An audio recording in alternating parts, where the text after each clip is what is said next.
De Valera and J.H. Thomas, Dominion Secretary, are trying to get together on the question of Ireland's refusal to pay the annual $5 million land fee to England, and also the matter of the Oath of Allegiance, which De Valera refuses to make.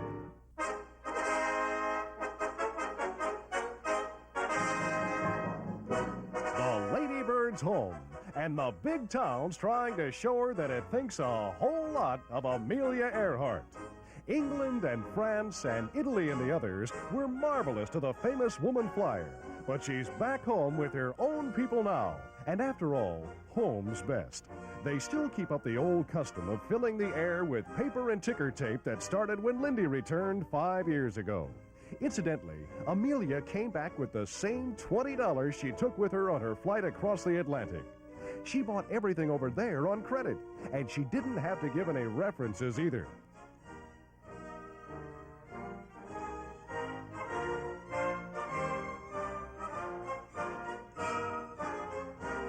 And at the reception at City Hall, she gets another great welcome, even though she still claims she didn't do such an awful lot. But the world honors her courage and skill, and she's well named. Earhart is right.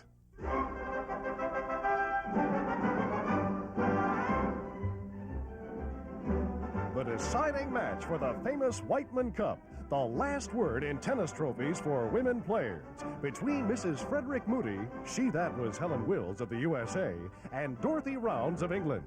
3 matches been won already. 4 more must be played. A victory now would clinch the trophy regardless of how the rest turn. No cinch, but the California star increases her lead, and the plucky English girl goes down in glorious defeat, outclassed by the best player in the game.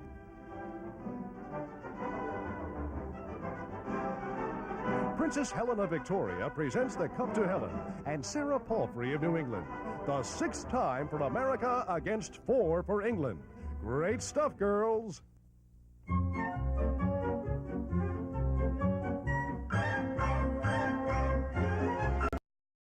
Well, if you want proof, here it is. Summer's really on hand. Only instead of Flagpole sitting to introduce the goofy season, it's Flagpole skating. Bobbie Miller's out to set a new world's record on that 60-inch platform about 125 feet up in the air. And that's just what he did. We learned later that he stayed up 51 consecutive hours, skating every one of 3,060 minutes.